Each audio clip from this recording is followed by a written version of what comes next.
prawie eleganckie, takie jak ja. Dobra. Wiesz? Przeznajemy się tak. Witamy wszystkich, którzy przyszli. Nie no, bo tu nie było cię. A ja tak...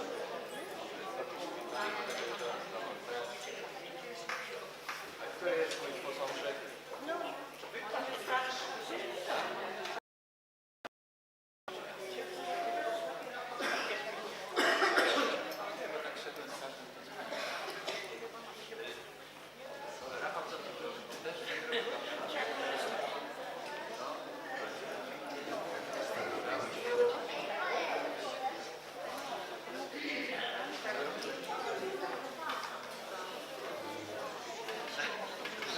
Ty za mną, nie?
serdecznie. Tak jak Pan Przewodniczący powiedział, nastąpi teraz rozstrzygnięcie dwóch konkursów o tematyce ekologicznej.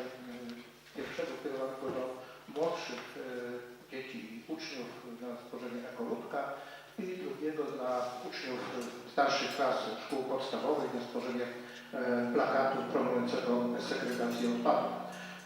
Zanim podamy wyniki tego konkursu, chciałbym podziękować naszym młodym twórcom za zainteresowanie się naszym konkursem, za stworzenie tych prac i udostępnienie.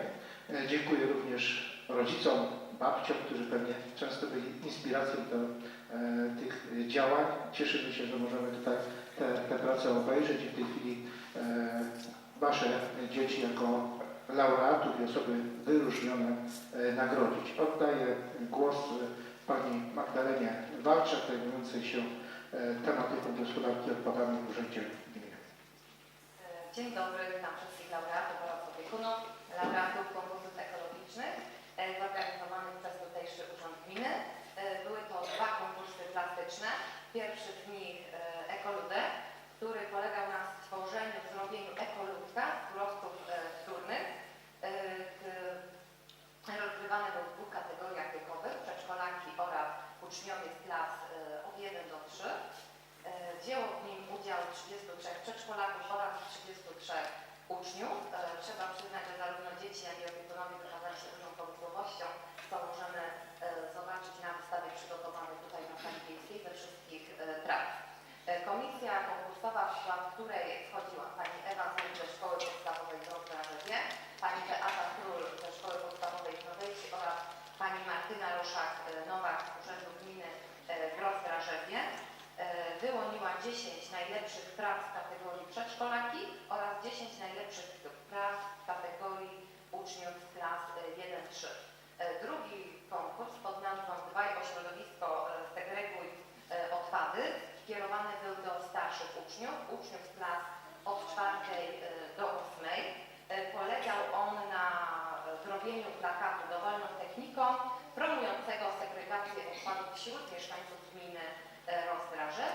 Wzięło w nim udział 19 osób. Spośród prac komisja konkursowa wyłoniła 5 najlepszych prac. Teraz poproszę wójta gminy pana Mariusza Wynarskiego oraz przewodniczącego Rady Gminy pana Wiesława Jankowskiego o wręczenie nagród i dyplomów. Osoby, które usłyszą swoje imię i nazwisko, prosimy tutaj podejść i odebrać nagrodę. W konkursie ekoludek w kategorii przedszkolaki wyróżnienie otrzymuje Blanka Bednak. Zapraszamy.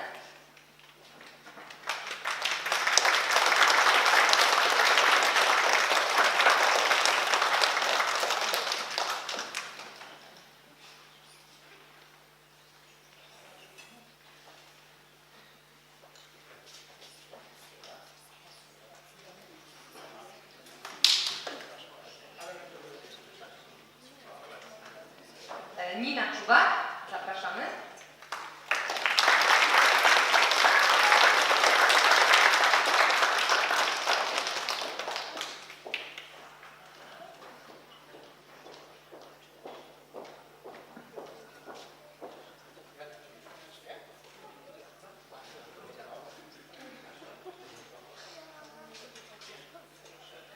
Zofia Kolenda.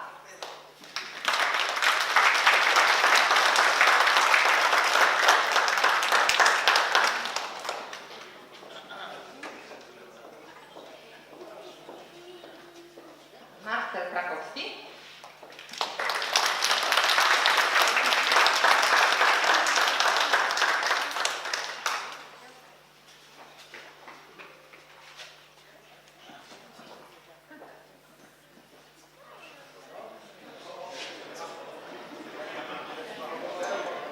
Oraz Oliwier Kaczmarek.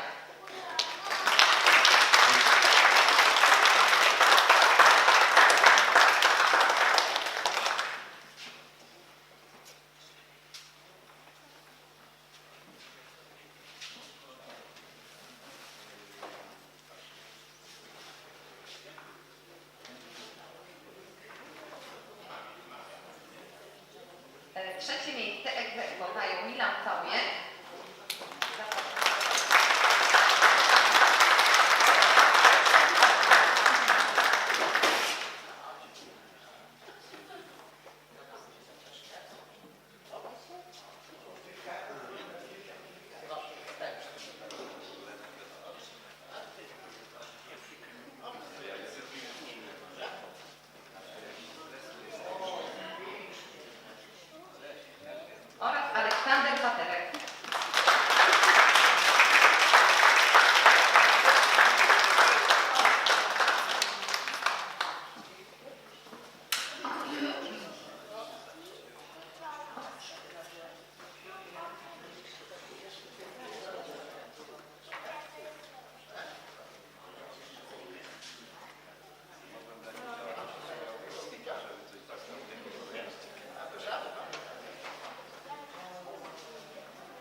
Drugie miejsce ex aequo zajęła Gabriela Czubak.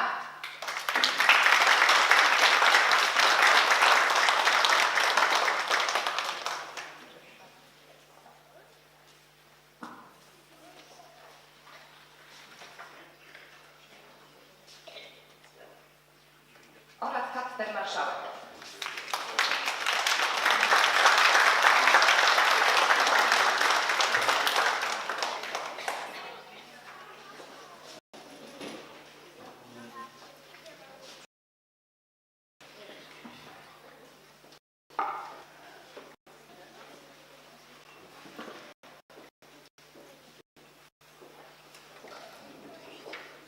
Po nagrodzie.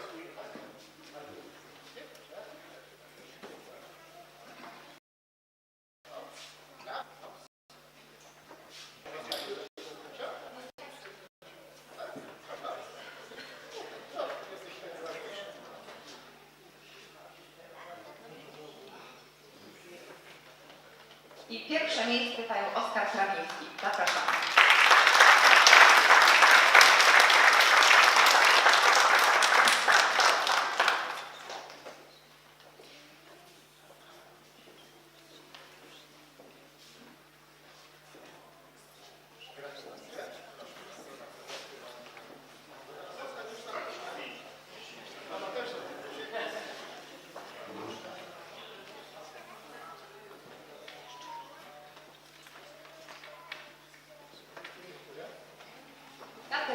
W kategorii uczniowie klas 1-3 szkół podstawowych wyróżnienie otrzymują Maria Skowrońska,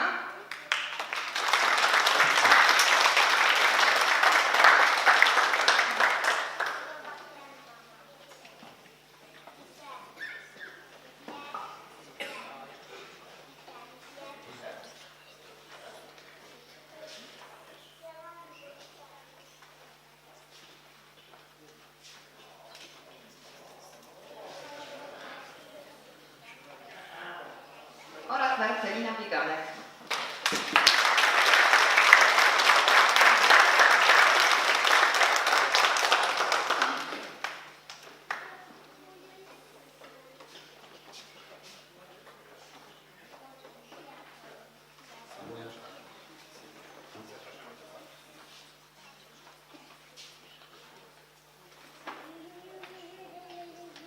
Wyróżnienie również otrzymuje Filip Wawlak.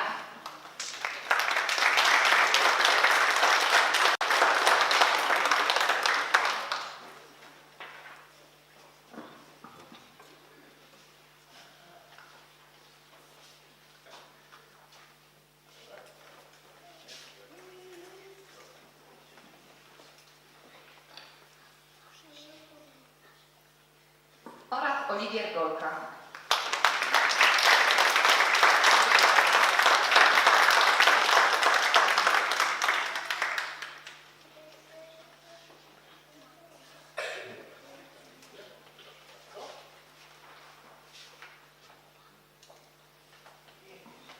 Trzecie miejsce ex aequo zajęli Nikodem Szymczak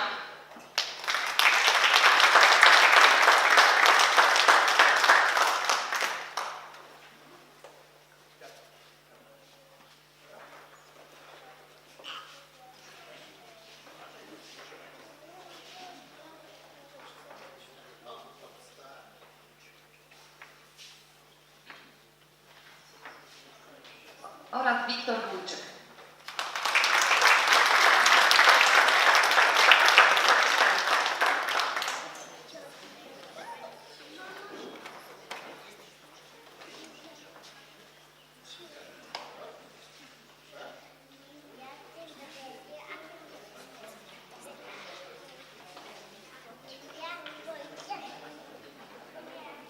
Drugie miejsce zajęła Monika Olejnicza.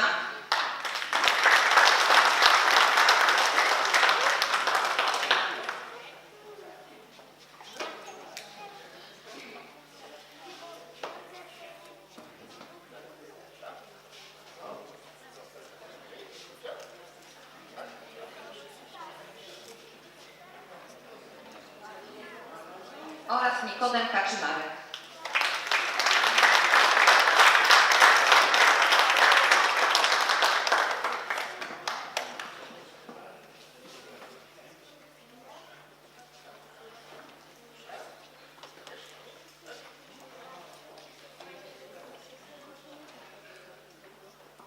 Pierwsze miejsce zajęli ex aequo Aleksandra Pestry ze Szkoły Podstawowej w Rozrażowie.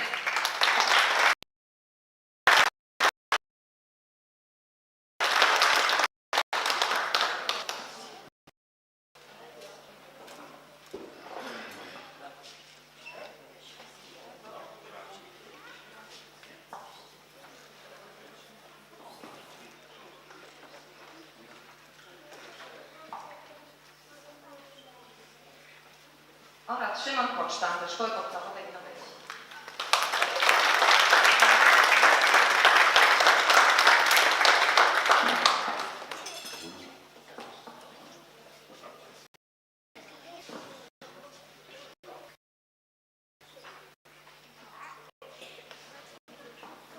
W konkursie Dbaj o środowisko, segreguj odpady wyróżnienie otrzymała Gabriela Jaśnia.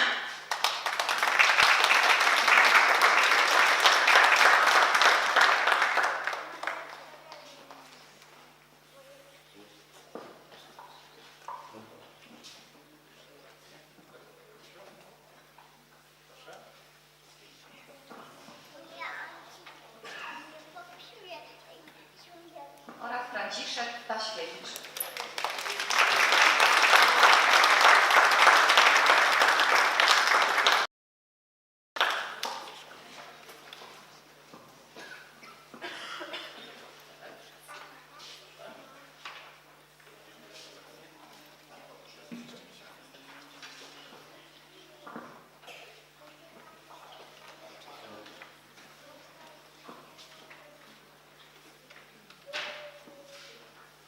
Trzecie miejsce zajęła Maja Trawińska.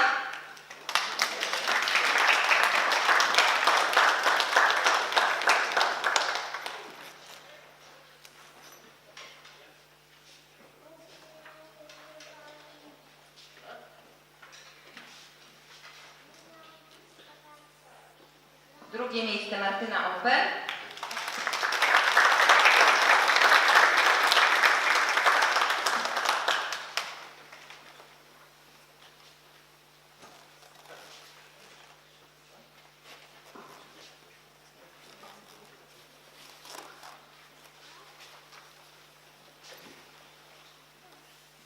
I pierwsze miejsce Michał Staśkiewicz.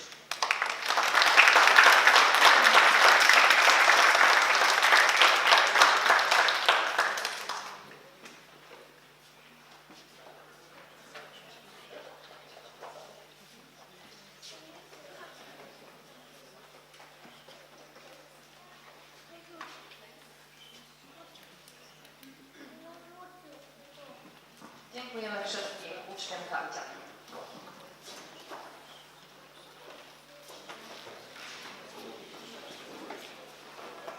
Gratulujemy naszym laureatom. Zachęcamy Państwa do udziału w ostatniej sesji Rady Gminy Rozrażew w tej kadencji.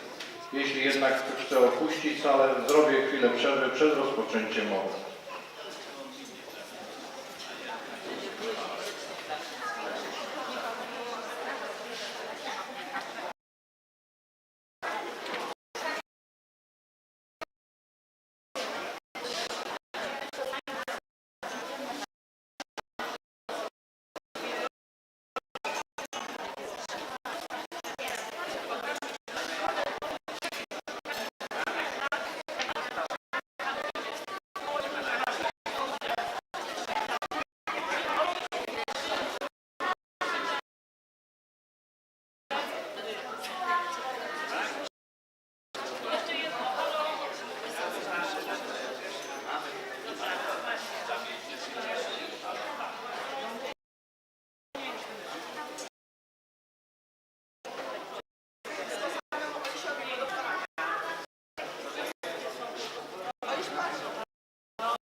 Przypomnę, że obrady sesji są nagrywane i transmitowane oraz prowadzone przy wsparciu programu informatycznego. Czy Państwo mają propozycje zmian do przesłanego porządku obrad? Nie widzę. W uzgodnieniu z Panem Wójtem proponuję dodatkowe dwóch punktów. Pierwszy poprzedzający interpelacje i zapytania radnych, mianowicie jako punkt 4 sprawozdanie z działalności zespołu interdyscyplinarnego gminy Rozdraże. Punkt interpelacji i zapytania radnych otrzyma numer 5. Drugi poprzedzający zamknięcie obrad jako punkt 10. Podsumowanie kadencji samorządu gminy Rozdraże 2018-2024.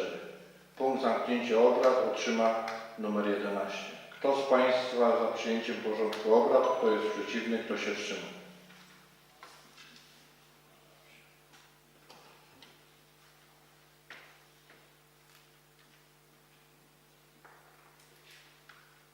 Rada Gminy przyjęła porządek obrad jednogłośnie, a zatem porządek obrad sesji przedstawia się następująco. Punkt pierwszy otwarcie sesji. Punkt drugi przyjęcie protokołu z obrad 58 sesji. Punkt trzeci sprawozdanie z działalności wójta gminy w okresie międzysesyjnym.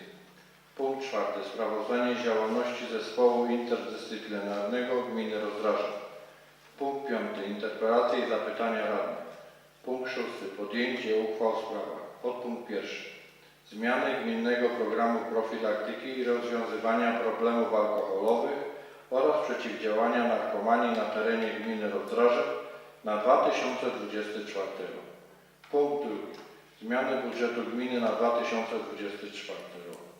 Punkt trzeci zmiany wieloletniej prognozy finansowej gminy Rozdraże na lata 2024-2029. Podpunkt czwarty zmieniający uchwałę nr 19 łamane przez 140 łamane przez 2020 Rady Gminy Rozdraże z dnia 15 lipca 2020 roku w sprawie zasad udzielenia dotacji celowej spółkom wodnym, trybu postępowania w sprawie udzielenia dotacji i sposobu jej rozliczania. Podpunkt 5. Szczegółowych zasad sposobu i trybu umarzania, odraczania lub rozkładania na raty spłaty należności pieniężnych mających charakter cywilnoprawny przypadający gminie Rozdraże lub jej jednostkom organizacyjnym oraz wskazania organu do tego uprawnionego. Podpunkt 6. Zmian uchwały w sprawie wysokości stawek opłaty targowej na obszarze gminy Rozdraże. Punkt 7. Wyrażenia zgody na zbycie nieruchomości. Punkt 7. Podjęcie apelu dotyczącego zmiany uchwały Sejmiku Województwa Wielkopolskiego nr 39 łamane przez 941 łamane przez 17 z dnia 18 grudnia 2017 roku w sprawie wprowadzenia na obszarze województwa wielkopolskiego ograniczeń lub zakazów w zakresie eksploatacji instalacji, w którym następuje spalanie paliw. Punkt 8. Wolne wnioski, pytania, informacje radnych i innych uczestników sesji. Punkt 9. Odpowiedzi na interpelacje i zapytania radnych. Punkt 10. Podsumowanie kadencji samorządu gminy Rozdraże 2018-2024. Punkt 11. Zamknięcie obrad.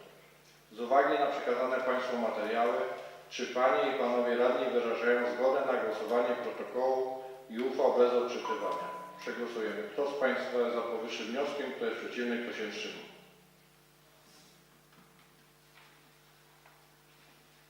Stwierdzam, że Rada przyjęła jednogłośnie powyższy wniosek. Punkt drugi. Przyjęcie protokołu z obrad 58 sesji. Po zapoznaniu się z treścią protokołu z 58 sesji Rady Gminy Rozdraże stwierdzam, że został on spisany zgodnie z przebiegiem obrad i obejmuje w swej treści całe posiedzenie Rady Gminy. W okresie międzysesyjnym wyłożony został do wglądu w Biurze Rady Gminy oraz udostępniony w programie e-sesja. Panie i Panowie Radni nie wnieśli do protokołu żadnych uzupełnień i nie wystąpili z wnioskami o dokonanie poprawek. A zatem kto z Państwa za przyjęciem protokołu, kto jest przeciwny, kto się wstrzymał?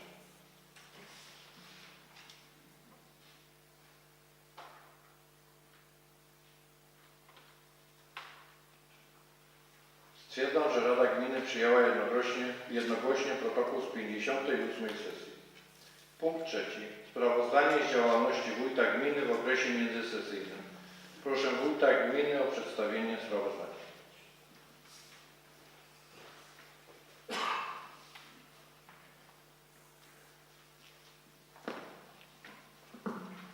Informacja z działalności wójta gminy Rozdraże w okresie od 6 marca do 3 kwietnia 2024 roku. 6 marca miało miejsce podpisanie umowy z Kancelarią Gospodarczą pana Mariusza Referowicza na przeprowadzenie audytu wewnętrznego w Urzędzie Gminy. Wartość umowy to 5092 zł i 20 groszy. 8 marca miało miejsce rozstrzygnięcie otwartego konkursu ofert na realizację zadań o charakterze pożytku publicznego w 2024 roku w oparciu o ocenę komisji konkursowej. Dofinansowanie przyznano w zakresie wspierania działań na rzecz upowszechniania kultury, sztuki, ochrony lub kultury dziedzictwa narodowego Stowarzyszeniu Kobiet Wiejskich Rozdraże na realizację 3 zadań. Święta coraz bliżej, 7150 zł. Kreatywne Rynku Dzieło 2024 6500 zł i Akademia Gotowania Kuchnia Świata 2500 zł. Stowarzyszenie było jedynym wnioskodawcą w tej sferze. W zakresie wspierania integracji i zagospodarowania wolnego czasu dla osób w wieku emerytalnym Polskiemu Związkowi Emerytów, Rencistów i Inwalidów Zawodowi Oddziału Rejonowego w Krotoszynie na realizację 2 zadań. Sekretariata 7000 zł i Aktywni 3800 zł. W zakresie wspierania i upowszechniania kultury fizycznej oraz promocji zdrowia i zdrowego stylu życia Stowarzyszeniu UKS Doliwa na realizację 2 zadań, ćwierć maraton wiejski w Rozdrożewie 7000 zł i organizacja imprez o charakterze sportowo-rekreacyjnym, szachy i parcawy klasyczne 1500 zł. Klubowi Karate Bonsai na realizację zadania organizacja zawodów sportowych 6840 zł. Stowarzyszeniu Sportowemu Sport Team na realizację zadania tenisowe wakacje 5160 zł i Stowarzyszeniu Kobiet Wiejskich Rozdraże na realizację zadania w zdrowym ciele, zdrowy duch 4500 zł. W zakresie rozwijania edukacji pozaszkolnej, rozwijania zainteresowań dzieci i młodzieży Stowarzyszeniu Kobiet Wiejskich Rozdraże na realizację zadań Kosmos i My 2024 7500 zł. W zakresie wspierania działań na rzecz ekologii i ochrony dziedzictwa przyrodniczego Stowarzyszeniu Kobiet Wiejskich Rozdraże w realizacji zadań z ekologią za Pan Brat 7500 zł i w tych 2 zakresach były to jedyne złożone wnioski. W zakresie wspierania działalności na rzecz dzieci i młodzieży, w tym wakacyjnego wypoczynku dzieci i młodzieży, chówcowi ZHP Koźmin Wielkopolski na realizację 3 zadań. Obóz harcerski w Wilczu 4400 zł, Kolonia Zuchowa w Wilczu 1700 zł i półkolonie w Rozdrażewie 1000 zł oraz Stowarzyszeniu Kobiet Wiejskich Rozdrażek na realizację zadania Lato z Jajem 2024 2900 zł. Rozstrzygnięto również konkurs ofert na dofinansowanie rozwoju sportu w gminie Rozdraże w 2024 roku. Przyznano dofinansowania po 6000 zł Stowarzyszeniu Śląskich Klub Sportowych do Oliwa na realizację zadania działalność sekcji młodzieżowych i klubowi Karate Bonsai na zadanie szkolenie dzieci i młodzieży karate. 10 marca w sali miejskiej w Rozdrożewie w ramach kolejnej edycji imprezy Dzień Kobiet na Wesoło wystąpił krakowski kabaret A jak z autorskim programem Mam tak samo jak Ty. 11 marca ogłoszone zostało zamówienie publiczne w formie podstawowej na przebudowę budynku mieszkalno-administracyjnego przy ulicy Rynek 1 obejmujące budowę schodów zewnętrznych wraz z przebudową wejścia oraz remont korytarza. 13 marca zarządzeniem wyznaczono na obszarze gminy miejsca przeznaczone na bezpłatne umieszczenie urzędowych obwieszczeń wyborczych i plakatów komitetów wyborczych. 14 marca miało miejsce ogłoszenie pierwszego przetargu ustnego nieograniczonego na sprzedaż lokalu mieszkalnego w miejscowości Maciejek o powierzchni 46,9 m2 wraz z udziałem w gruncie. Cena wywoławcza wynosi 49 870 zł, a przetarg odbędzie się 23 kwietnia. 18 marca wydana została decyzja o ustaleniu lokalizacji inwestycji celu publicznego dla zadania rozbudowa i doposażenia oczyszczalni ścieków w Rozdrożewie. I w tym samym dniu w remizie OSP w Rozdrożewie odbyły się eliminacje gminne ogólnopolskiego turnieju wiedzy pożarniczej Młodzież zapobiega pożarom. W którego celem jest popularyzowanie przepisów i kształtowanie umiejętności w zakresie ochrony ludności, ekologii, ratownictwa, ochrony przeciwpożarowej. Eliminacja udziału wzięło 29 uczniów, którzy po wypełnieniu testów mogli zapoznać się ze sprzętem miejscowej jednostki OSP. W eliminacjach zwyciężyły Marta Wosińska przed Julią Szerok, obie szkoła podstawowa w Nowej Wsi, i Leną Woszczyńską, szkoła podstawowa w Rozdrożeniu. Laureatom wręczono dyplomy i nagrody, a wszyscy uczestnicy konkursu otrzymali upominki. Dziewczyny ze szkoły w Nowej Wsi potwierdziły znakomite przygotowanie 2 dni później na etapie powiatowym, który odbył się w komendzie Państwowej Straży Pożarnej w Krotoszynie. Zwyciężyła również Marta Wosińska przed Julią Szerą i zwyciężczyni będzie reprezentować nasz powiat w turnieju wojewódzkim w Grabonowie.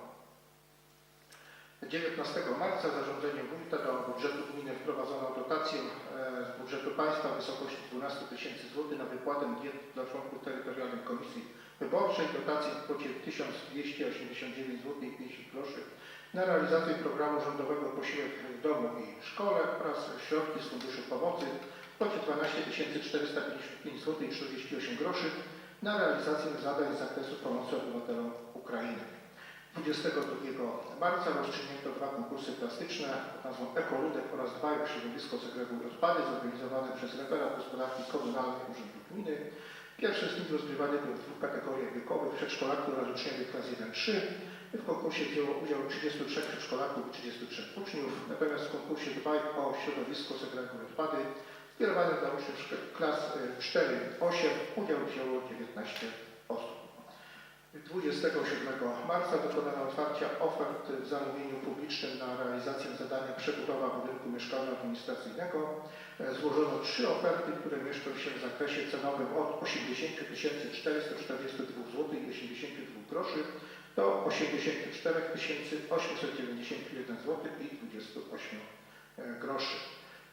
Tego samego dnia złożony został do starosty krotoszyńskiego wniosek o pozwolenie na budowę przedszkola przy ulicy Powstańców Wielkopolskich. 29 marca miało miejsce przyjęcie sprawozdań z wykonania budżetu gminy, sprawozdania z wykonania planu finansowego samorządowej instytucji kultury oraz informacji o stanie mienia komunalnego za 2023 rok. Sprawozdania te zostały przedłożone Regionalnej Izbie Obrachunkowej i na ręce przewodniczącego Rady. I tego samego dnia miało miejsce wydanie decyzji o ustaleniu lokalizacji inwestycji celu publicznego dla budowy kanalizacji sanitarnej w ulicy Kościuszki.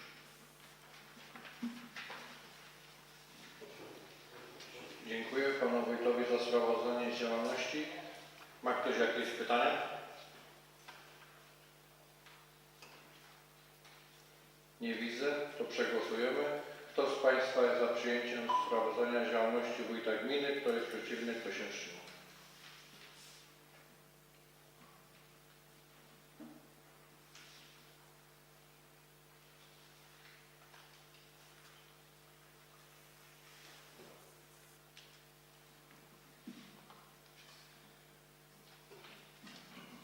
Stwierdzam, że Rada Gminy przyjęła jednogłośnie powyższe sprawozdanie. Punkt 4. Sprawozdanie z działalności Zespołu Interdyscyplinarnego Gminy Rozdroże. Proszę o przedstawienie sprawozdania pracownika Gminnego Ośrodka Pomocy Społecznej panią Justynę Hechman. Dzień dobry. Zadaniem Zespołu Interdyscyplinarnego jest integrowanie i koordynowanie działań w zakresie przeciwdziałania przemocy domowej. W szczególności przez diagnozowanie problemu przemocy domowej, podejmowanie działań w środowisku zagrożonym przemocą domową, mającym na celu przeciwdziałanie temu zjawisku. Inicjowanie interwencji w środowisku dotkniętym przemocą domową, rozpowszechnianie informacji o instytucjach i możliwościach uzyskania pomocy w środowisku lokalnym. Inicjowanie działań w stosunku do osób stosujących przemoc domową. W marcu 2023 roku zmieniły się przepisy ustawy o przeciwdziałaniu przemocy i w związku z tym zostały podpisane nowe porozumienia odnośnie współpracy międzyinstytucjonalnej. We wrześniu 2023 roku został powołany nowy zespół interdyscyplinarny. Grupy robocze to obecnie grupy diagnostyczno-pomocowe. W 2023 roku zespół interdyscyplinarny zebrał się 5 razy. 3 razy na starych zasadach oraz 2 razy na nowych. Grupy robocze, a później grupy diagnostyczno-pomocowe spotkały się 8 razy na posiedzeniach. W ostatnim roku liczba prowadzonych procedur niebieskiej karty wynosiła 5. W tym jednak tarcza, w których postępowanie zostało wszczęte w 2022 roku. Liczba dotkniętych przemocą wynosiła 13 osób. Liczba sprawców przemocy 6 osób. Łączna liczba osób w rodzinach objętych działaniami w ramach procedury niebieskiej karty wynosiła 19 osób. Osoby wymagające nabycia wiedzy i nauki alternatywnych zachowań oraz edukacji w kierunku zmiany zachowań typu przemocowego mogą uczestniczyć w programie korekcyjno-edukacyjnym dla osób stosujących przemoc realizowanym przez Powiatowe Centrum Pomocy Rodzinie w Krotoszynie. W 2023 roku nikt z mieszkańców gminy Rozdrażów nie został skierowany, nie uczestniczył w wyżej wymienionym programie. Obsługę organizacyjno-techniczną zespołu interdyscyplinarnego zapewnia Gminny Ośrodek Pomocy Społecznej.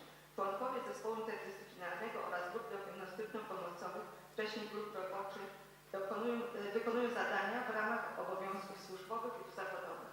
Prace prowadzone w zależności od potrzeb zgłaszanych przez zespół lub wynikających z problemów wynikających w indywidualnych przypadkach.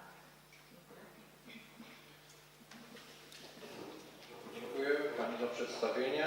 Czy Panie i Panowie Radni mają jakieś pytania? Nie widzę. Przegłosujemy. Kto z Państwa jest za przyjęciem sprawozdania? Kto jest przeciwny? Kto się wstrzymał?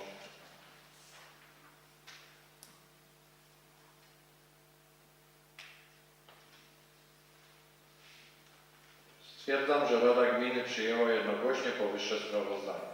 Punkt 5. Interpelacje i zapytania Rady. Czy Panie i Panowie chcą złożyć pisemne interpelacje? Nie widzę. Punkt 6. Podpunkt 1.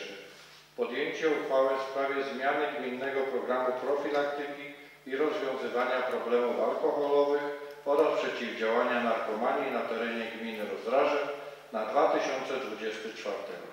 Proszę Pana Wójta o przedstawienie proponowanej zmiany.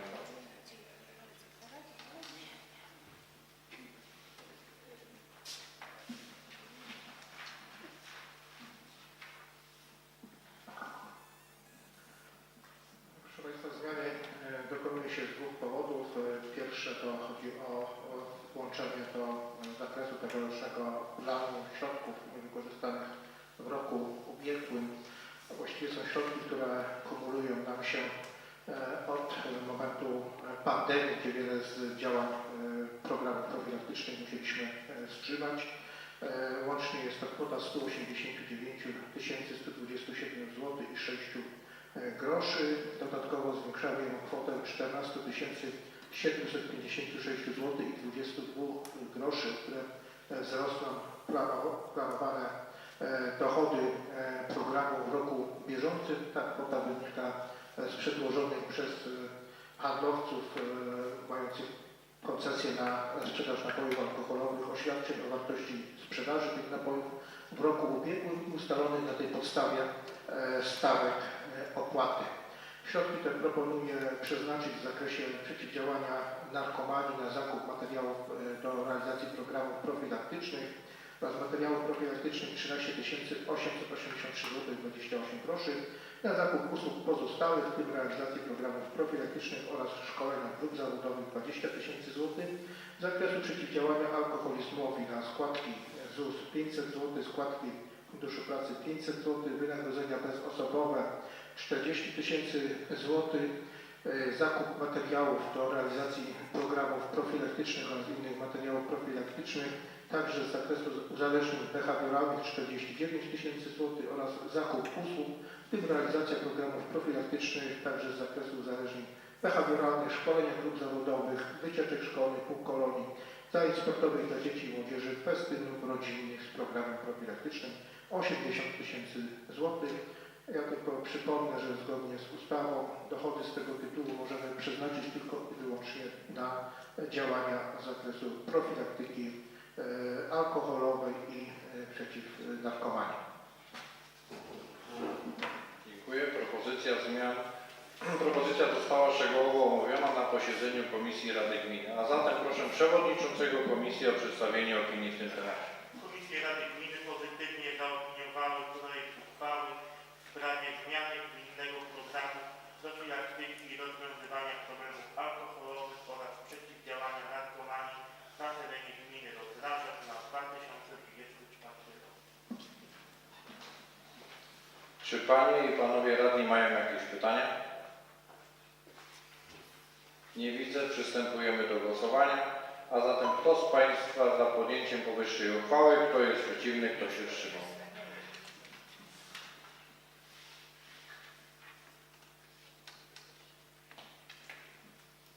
Stwierdzam, że Rada Gminy przyjęła jednogłośnie powyższą uchwałę.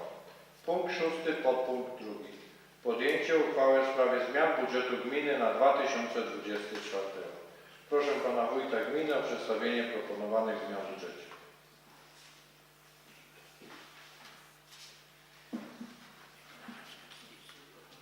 Szanowni Państwo, przypomnę, że na posiedzeniu komisji proponowałem zwiększenie dochodów i wydatków o łączną kwotę 274 110 zł 42 groszy. Największy udział w tym, ponad 187 tysięcy, ma planowana dotacja z Wojewódzkiego Funduszu Ochrony Środowiska i Gospodarki Wodnej z przeznaczeniem na realizację przedsięwzięcia pod nazwą Innowacyjna Zielona Infrastruktura, Zielone Wiaty Przystankowo-Rowerowe Rozdrażewie. Dodatkowo proponuję wprowadzenie do budżetu dotacji celowej z budżetu państwa w wysokości 21 319 zł na realizację zadań związanych z przygotowaniem i przeprowadzeniem wyborów posłów do Europarlamentu. Dotację w wysokości 51 tysięcy zł z przeznaczeniem na sfinansowanie wypłat dodatków osłonowych przysługujących za okres od 1 stycznia do 30 czerwca 2024 roku. Urealnieniem dochodów za wydawanie zezwoleń na sprzedaż napojów alkoholowych w kwocie 14 756 zł i 22 grosze. Tutaj przyczynę wyjaśniałem przy poprzedniej uchwale. Proponuję również zwiększenie dochodów o kwotę 56 055 zł i 3 groszy w związku z otrzymaniem dofinansowaniem, a właściwie refundacją wydatków poniesionych na realizację zadania usuwania odpadów z folii rolniczych, siatki i sznurka do owijania balonów, opakowań po nawozach i typu PIPAK. To realizowaliśmy w ubiegłym roku w oparciu o dotację Narodowego Funduszu Ochrony Środowiska i Gospodarki Wodnej. I te środki z refundacji proponuję przeznaczyć jako wkład własny w realizację zadania Innowacyjna Zielona Infrastruktura, Zielone Wiaty Przystankowo-Rowerowe Rozdrażewie. Proponuję również zwiększenie wydatków w związku z przychodami jednostek samorządu terytorialnego z niewykorzystanych środków pieniężnych na rachunku bieżącym budżetu, wynikającym z rozliczenia dochodów i wydatków nimi finansowanych, związanych ze szczególnymi zasadami wykonywania budżetu określonymi w odrębnych ustawach i przeznaczenia następujących środków. Na zadania w zakresie rozwiązywania problemów alkoholowych i przeciwdziałania narkomanii oraz uzależnienia cechowym 189 127 zł i 6 groszy. Tu również przy okazji poprzedniej uchwały wyjaśniałem, skąd te środki się wzięły. Na funkcjonowanie systemu gospodarki odpadami komunalnymi 89 200 zł 53 grosze. To jest wynikiem zbilansowania wpłat i kosztów funkcjonowania systemu gospodarki odpadami w ubiegłym roku. I na bieżące utrzymywanie przystanków 158 zł i 84 grosze. To też są, proszę Państwa, tak zwane środki znaczone, które pochodzą z opłat za zatrzymywanie się autobusów na przystankach autobusowych i mogą być wykorzystane tylko i wyłącznie na utrzymanie tychże przystanków. Proponuję również dokonanie przesunięć w budżecie gminy po stronie dochodów. 20 437 zł w związku z wyjaśnieniami ministra finansów dotyczącymi ujmowania klasyfikacji dochodów z tytułu opłat za zajęcie pasa drogowego oraz odsetek z tytułu nieterminowego regulowania tychże należności. Jednocześnie proponuję zmniejszenie zaangażowania nadwyżki budżetowej z lat ubiegłych o kwotę 146 215 zł i 68 groszy w związku z wprowadzeniem środków na realizację przez szkołę podstawową w Rozdrożewie projektu Erasmus. Dodatkowo, proszę Państwa, chciałem zaproponować autopoprawkę, która wynika z korespondencji, jakie wpłynęły do urzędu już po terminie odbywania posiedzenia komisji. Mianowicie otrzymaliśmy dotację celową w wysokości 37 800 zł na wypłatę zryczałtowanych diet dla członków obwodowych komisji wyborczych w wyborach samorządowych. Oraz druga rzecz to dostosowanie kwoty dotacji przedszkolnej do wysokości wynikającej z otrzymanej decyzji wojewody wielkopolskiego.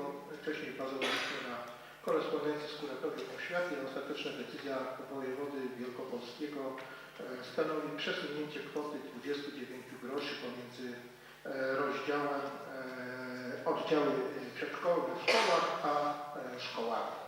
Ta dotacja jest po prostu rozbijana na te dwa rozdziały w dziale oświata i musimy w tej chwili poczynić to, by nasz budżet był zgodny z decyzją wojewody wielkopolskiego i tę kwotę 29 groszy po prostu przesuwa. Dziękuję za przedstawienie. Propozycja została szczegółowo omówiona na posiedzeniach Komisji Rady Gminy, a zatem proszę Przewodniczącego Komisji o przedstawienie opinii w tym temacie. Komisje Rady Gminy pozytywnie zaopiniowały projekt uchwały w sprawie zmian budżetu gminy na 2024 rok. Czy Panie i Panowie Radni mają jakieś pytania, uwagi? Nie widzę. Przystępujemy do głosowania. W pierwszej kolejności przegłosujemy zgłoszoną autopoprawkę do uchwały, a zatem kto z Państwa za podjęciem powyższej uchwały, kto jest przeciwny, kto się wstrzymał?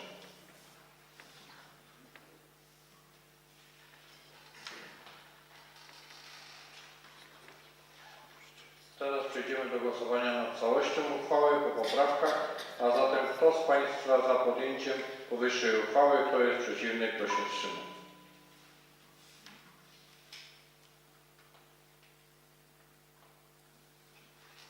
Stwierdzam, że Rada Gminy przyjęła większością głosów przy jednym głosie wstrzymującym się powyższą uchwałę.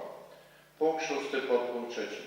Podjęcie uchwały w sprawie wieloletniej prognozy finansowej gminy Rozdrażew na lata 2024-2029. Proszę Pana Wójta Gminy o przedstawienie proponowanej zmiany.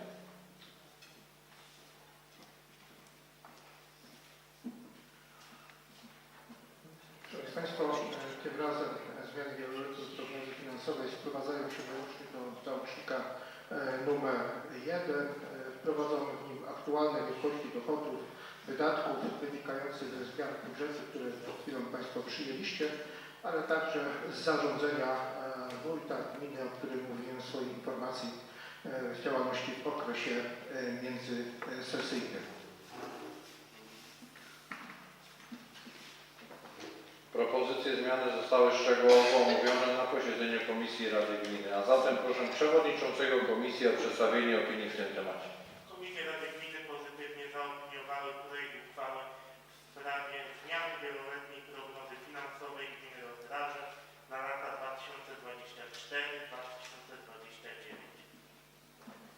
Czy Panie i Panowie Radni mają jakieś pytania, uwagi? Nie widzę. Przystępujemy do głosowania, a zatem kto z Państwa za podjęciem powyższej uchwały, kto jest przeciwny, kto się wstrzymał?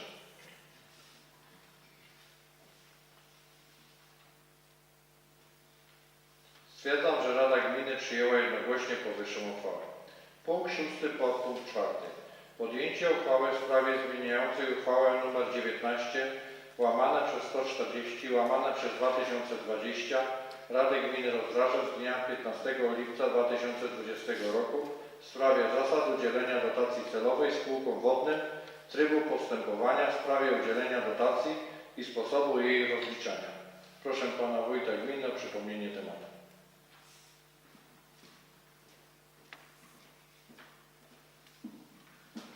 Proponowana zmiana nie wprowadza jakichś nowych rozwiązań merytorycznych, jedynie zmienia zapisy dotyczące pomocy de minimis w 4 punktach. Związane jest to z wejściem w życie nowego rozporządzenia Komisji dotyczącego właśnie pomocy de minimis w rolnictwie i rybołówstwie, a także ogólnych zasad tejże pomocy. Zgodnie z wymogiem ta uchwała została zaopiniowana przez prezesa Urzędu Ochrony Konkurencji i Konsumentów oraz ministra rolnictwa i rozwoju wsi. Dziękuję. Projekt uchwały był tematem posiedzeń komisji, a zatem proszę przewodniczącego o przedstawienie opinii komisji. Komisje Rady Gminy pozytywnie zaopiniowały projekt uchwały w sprawie zmiany uchwały nr 19/140 na 2020 Rady Gminy Rozdrażew z dnia 15 lipca 2020 roku w sprawie zasad udzielania dotacji celowej spółkom wodnym, trybu postępowania w sprawie udzielania dotacji i sposobu jej rozliczania. Czy panie i panowie radni mają jakieś pytania, uwagi? Nie widzę. Przystępujemy do głosowania nad uchwałą, a zatem kto z państwa za podjęciem powyższej uchwały, kto jest przeciwny, kto się wstrzymał?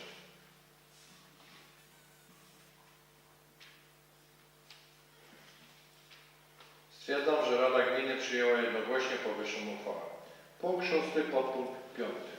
Podjęcie uchwały w sprawie szczegółowych zasad sposobu i trybu umarzania, odraczania lub rozkładania na raty spłaty należności pieniężnych mających charakter cywilnoprawny przypadających gminie Rozdrażew lub jej jednostkom organizacyjnym oraz wskazania organu do tego uprawnionego. Proszę pana wójta gminy o przybliżenie tematu.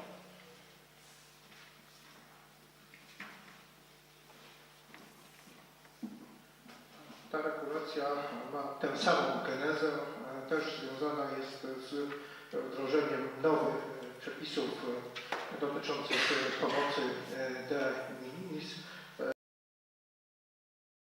Spójność tutaj tej uchwały, podejmujemy ją nowo. Materiały, które Państwo otrzymaliście przed posiedzeniem komisji, są zaznaczone poprzez zacieniowanie te punkty, w których następuje zmiana. Również nie ma tutaj zmian merytorycznych w tej materii. Dziękuję. Projekt uchwały został omówiony podczas posiedzeń komisji, a zatem proszę przewodniczącego o przedstawienie opinii komisji. Komisje Rady Gminy pozytywnie zaopiniowały projekt uchwały w sprawie szczegółowych zasad sposobu i trybu umarzania, odraczania lub rozkładania na raty spłaty należności pieniężnych mających charakter cywilnoprawny przypadających gminie Rozdrażew lub jej jednostkom organizacyjnym oraz wskazanie organu do tego uprawnionego. Czy panie i panowie radni mają jakieś pytania, uwagi? Nie widzę, a zatem kto z państwa jest za podjęciem powyższej uchwały, kto jest przeciwny, kto się wstrzymał?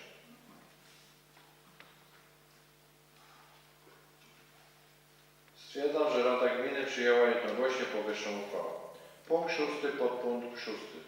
Podjęcie uchwały w sprawie zmiany uchwały w sprawie wysokości stawek opłaty targowej na obszarze gminy Rozdrażew. Proszę pana wójta o przedstawienie tematu.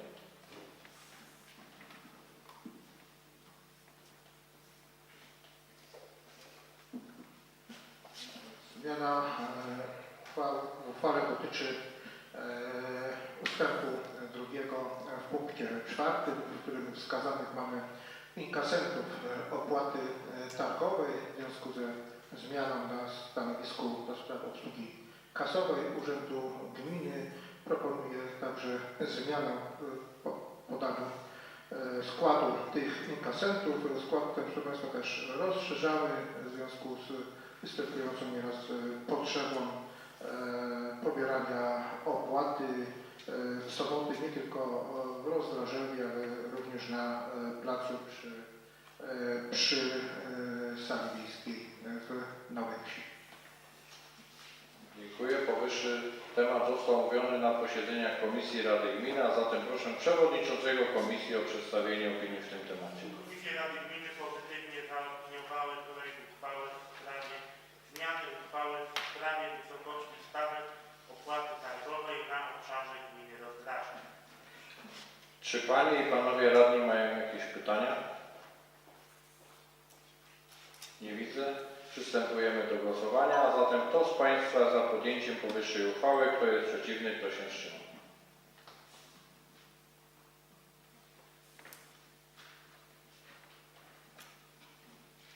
Stwierdzam, właśnie powyższą uchwałę. Punkt 6. Podpunkt 7. Podjęcie uchwały w sprawie wyrażenia zgody na zbycie nieruchomości. Proszę Pana Wójta o przedstawienie proponowanej uchwały.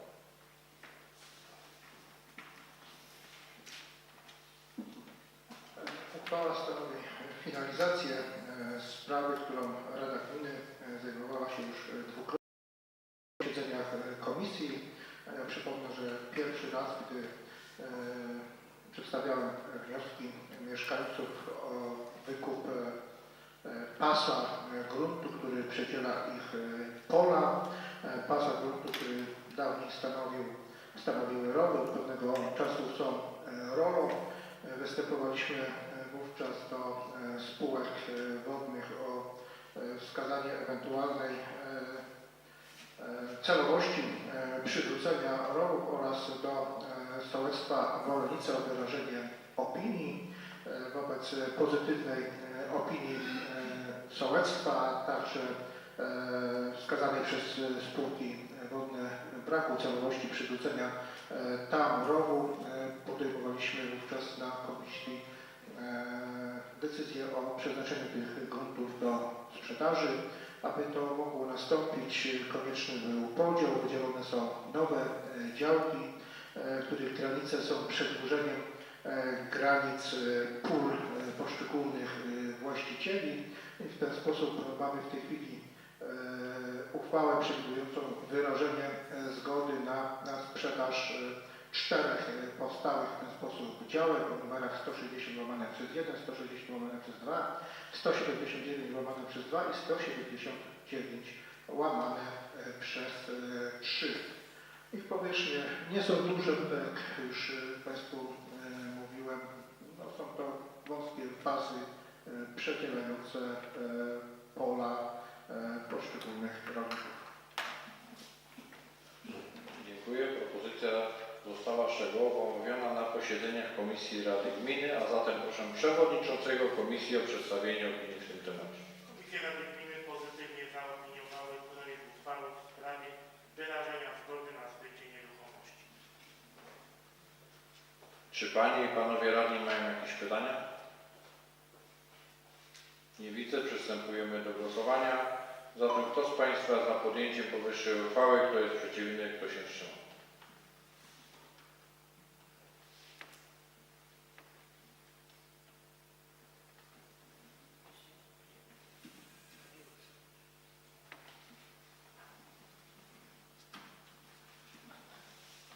Stwierdzam, że Rada Gminy przyjęła większością głosów powyższą uchwałę przy jednym głosie wstrzymującym się.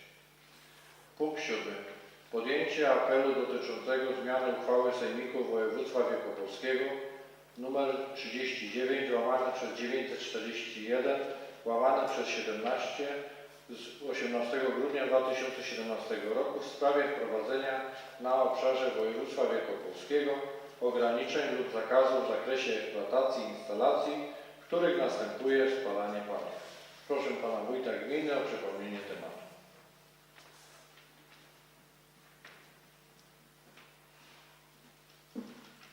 Przywołana przez Przewodniczącego uchwała Sejmiku Województwa Wielkopolskiego przewidywała zakończenie wraz z ubiegłym rokiem eksploatacji najstarszych piecy.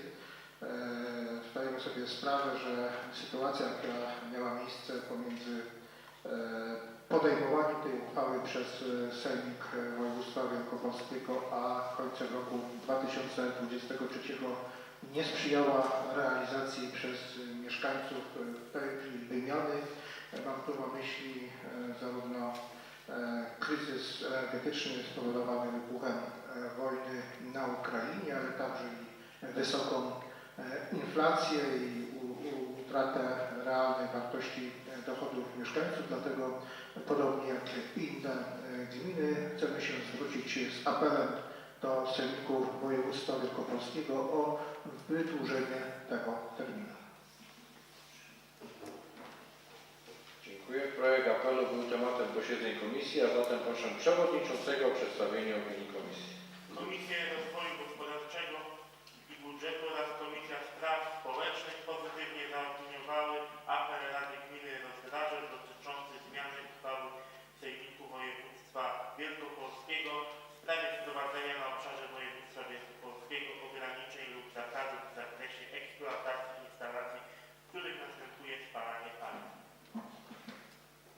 Czy Panie i Panowie Radni mają jakieś pytania, uwagi?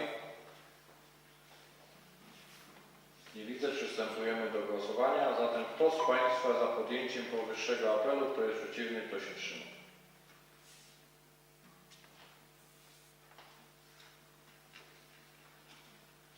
Stwierdzam, że Rada Gminy przyjęła jednogłośnie powyższy apel. Punkt 8. Wolne wnioski, pytania, informacje radnych i innych uczestników sesji. Proszę, czy Panie i Panowie Radni mają jakieś wnioski, pytania? Ja bym miał może do tej drogi na Różopole, bo wszystkie drogi tak trochę połatali, można powiedzieć, a w tą na Różopole to tam w ogóle ich nie było. Nie wiem, czy zapomnieli o tej drodze, tam już teraz na Różopole to nie idzie w ogóle przejechać. Ma ktoś jeszcze jakieś? Nie, ja może dodam, bo też mi się nawet na wsi taki mieszkaniec zwracał, co tam jeździ, że faktycznie jest stanie krytycznym, że nie idzie przejechać. Ja też popieram Ciebie też, bo faktycznie tak jest, jak mówisz.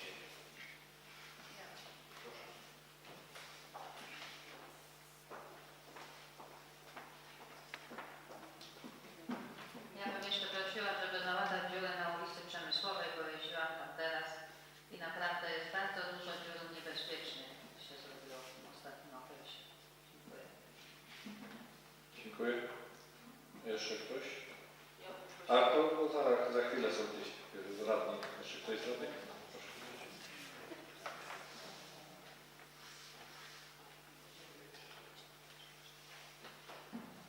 Mamy taką sprawę, czy mamy teraz nową hurtownię pana Tabiego i tam to pobocze samochody starają, rozładowują, tam coraz bardziej dosiada. Czy to także oprawdzić, czy cokolwiek? Dziękuję. Jeszcze ktoś z radnych? Nie widzę.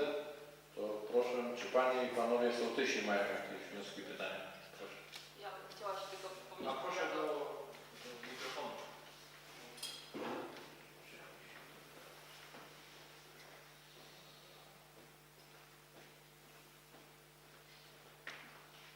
Ja bym chciała tylko przypomnieć się powiatowi, bo dziury na Nowej Wsi łatali, ale o budach zapomnieli chyba znowu.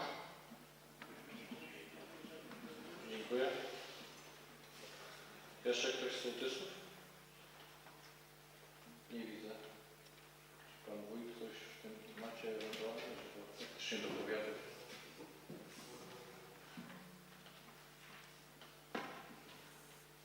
Jeśli idzie o drogi powiatowe, no to niestety jest ich jeszcze więcej, które zostały dotychczas połatane i interweniowałem w tej sprawie u pana starosty. Obiecali, że jeszcze wróci tutaj firma, która to realizuje, że w pierwszej kolejności właśnie była realizowana tutaj główna droga między Rozdrożewem i Dobrzycą. W tej chwili są podobne takie główne drogi łatane w innych gminach, łączące poszczególne gminy i następnie mają być łatane kolejne drogi no, według skali ich znaczenia dla układu komunikacyjnego. Co do łatania dróg gminnych, nie tylko ulicy Przemysłowej, czekamy tylko na powody, które umożliwi nam stosowanie masy na gorąco, bo w tej chwili jest jeszcze za chłodno, ona zdążyłaby nam po prostu stwardzić przed ułożeniem i jej zagęszczeniem. Natomiast co do hurtowni, no to muszę rozeznać temat, natomiast uważam, że w tej sytuacji to również właściciel hurtowni powinien być zainteresowany jakimś udziałem w tym odsadzeniu, które będzie jemu służył. Bo jeżeli to będziemy robić w ten sposób, że ktoś zakłada działalność gospodarczą, wypracowuje jakieś zyski, ale potem kosztem innych ważnych dla mieszkańców działań będziemy realizować utwardzenie, to byłoby coś, uważam, nie tak. Uważam, że tutaj powinien być też udział zainteresowanego. Dziękuję Panu Wójtowi. Jeszcze ktoś by miał? Nie ma to. Przejdziemy do punktu 9. Odpowiedzi na interpelacje i zapytania radnych. Punkt ten nie ma zastosowania z uwagi na brak pisemnych interpelacji i zapytań radnych. Punkt 10. Podsumowanie kadencji samorządu gminy Rozdrażew 2018-2024. Podaję głos Panu Wójtowi.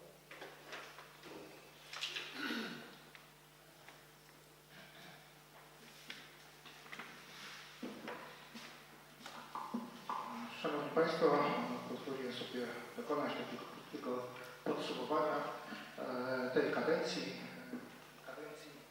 wyjątkowo długiej, bo liczącej prawie 5,5 roku. Ja przypomnę, że przed jej rozpoczęciem zostały zmienione ustawy o samorządzie gminnym, powiatowym i samorządzie województwa. W wyniku tej zmiany wydłużono kadencję organów samorządu w Polsce do 5 lat. Dodatkowo jeszcze tę kadencję przedłużono o prawie pół roku, uzasadniając to niemożnością przeprowadzenia wyborów samorządowych w bliskim terminie do wyborów parlamentarnych. Pierwsza sesja obecnej Rady Gminy Rozdraże odbyła się 22 listopada 2018 roku. Dokonano na niej wyboru przewodniczącego, zastępcy oraz powołano komisje stałe. Łącznie Rada Gminy odbyła wraz z dzisiejszą 59 sesji, na których podjęto 466 uchwał. Duża część z nich dotyczyła budżetów, przystąpienia do dając jednocześnie możliwość realizacji nie urzędowi gminy, jak i gminnym jednostkom organizacyjnym wielu przedsięwzięć służących działalności naszego życia. Pierwsza sfera oświata. Rozpoczęliśmy od uruchomienia stołówki szkolnej w szkole podstawowej w Rozdrażewie w oparciu o dotację pozyskaną z programu Posiłek w szkole i w domu. Uruchomienie zostało poprzedzone remontem pomieszczeń, powiększeniem pomieszczenia kuchni, wyposażeniem jej w niezbędny sprzęt gastronomiczny. I muszę powiedzieć, że okazała się ta inwestycja niezwykle trafiona, ponieważ liczba dzieci korzystających z posiłków przygotowywanych na miejscu w krótkim czasie wzrosła z 50 do ponad 140. Druga taka ważna realizacja miała miejsce w roku ubiegłym. To kapitalny remont budynku szkolnego w Grębowie, jego otoczenia, a także wyposażenie umożliwiające uruchomienie 9-godzinnego oddziału przedszkolnego. W tym zakresie korzystaliśmy z dofinansowania z specjalnej edycji programu Polski Ład, podyktowanemu do gmin, miejscowości, w których funkcjonowały w przeszłości PGR-y. Kwota tego dofinansowania to 510 tysięcy złotych.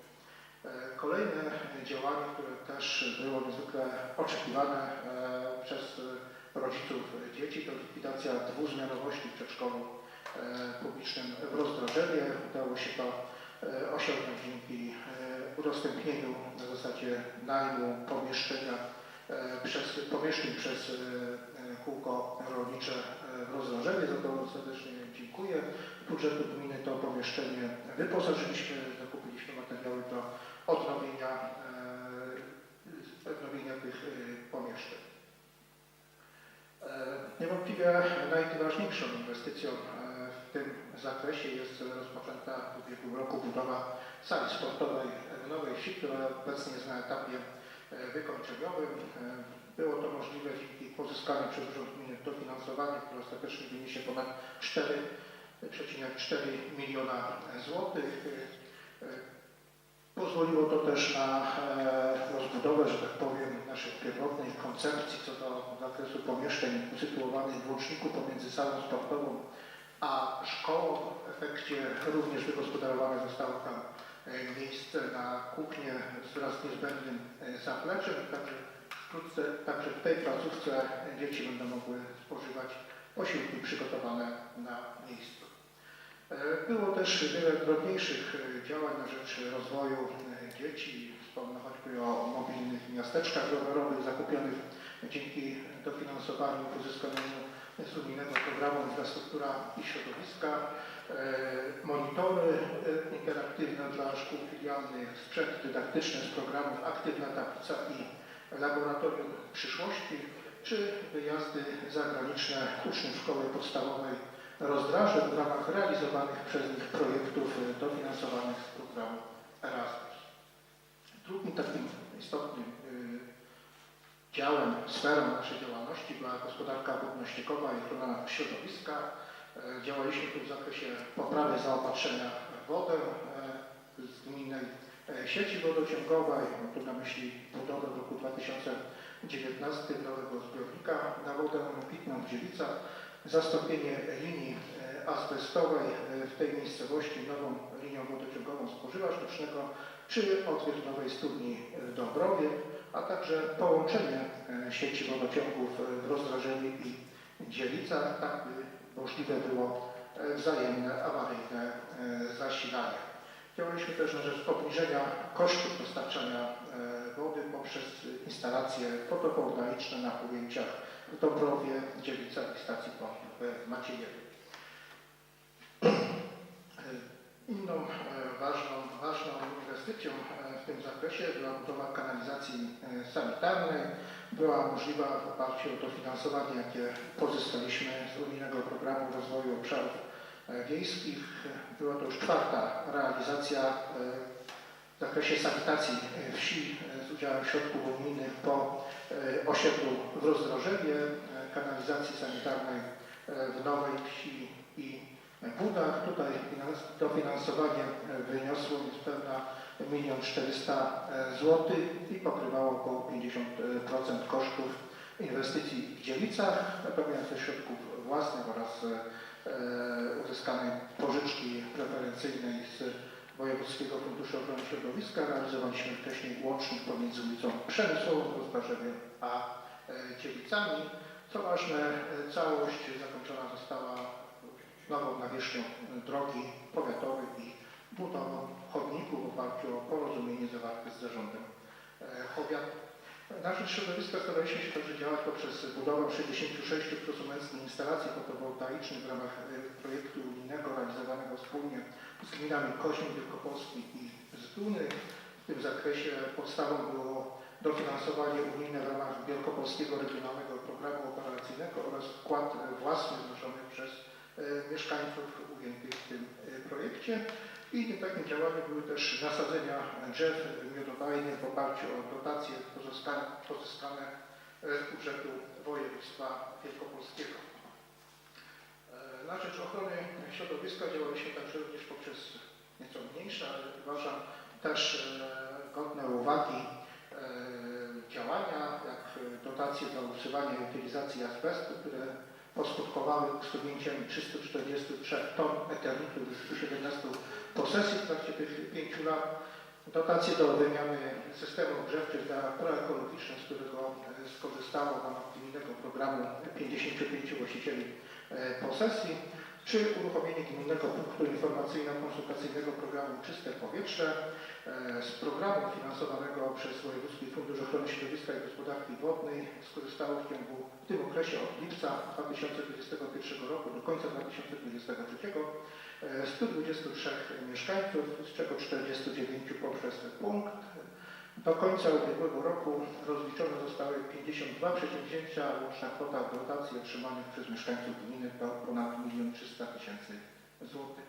Realizowaliśmy też zbiórki folii, siatek, worków z działalności rolniczej w oparciu o dotacje pozyskane w 3 naborach realizowanych przez Narodowy Fundusz Ochrony Środowiska i Gospodarki Wodnej. W 3 edycjach zebrano blisko 605 ton tego rodzaju odpadów. Były też 2 edycje konkursu Bateria Zabrana, Przyroda Uratowana. Jeśli Państwo uczestniczyć we wręczeniu nagród w tym konkursie, podobnie jak dzisiaj w konkursie plastycznym. Dzieci i młodzież szkolna zebrała łącznie blisko 290 000 sztuk baterii.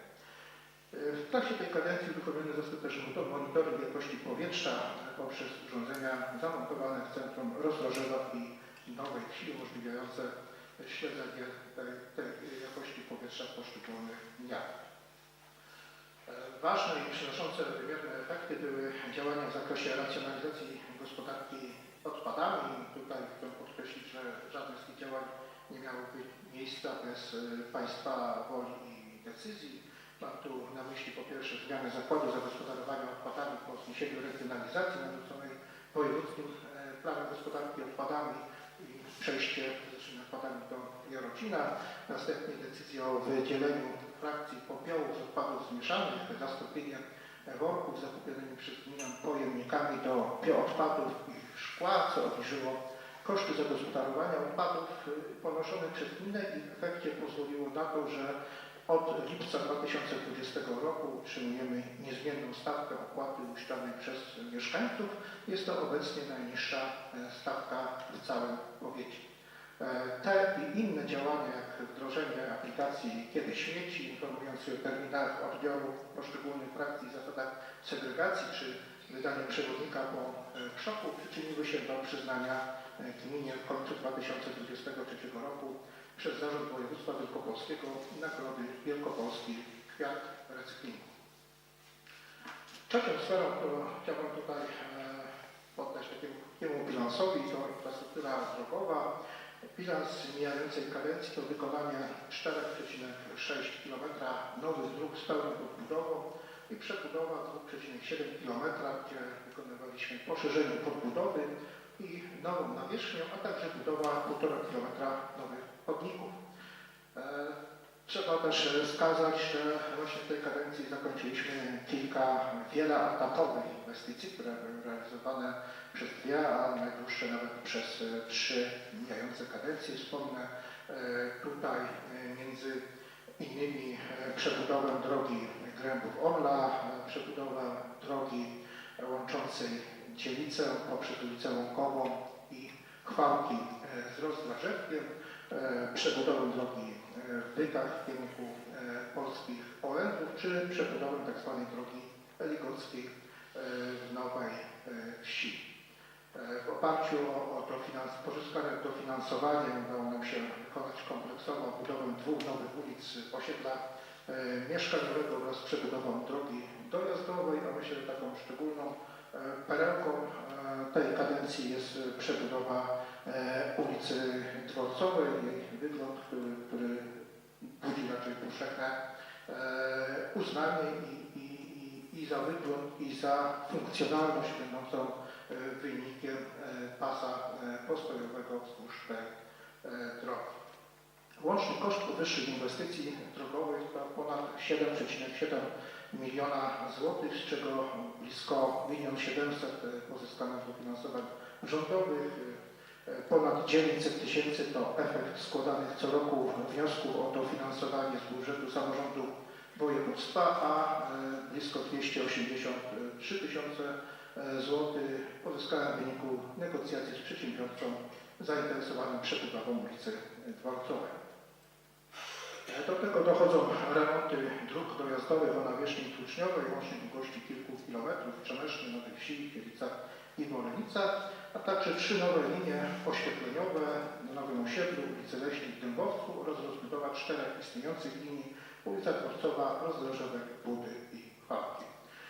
Proszę Państwa, dzięki wspólnej naszej woli inicjowaliśmy i uczestniczyliśmy finansowo w przebudowie dróg powiatowych.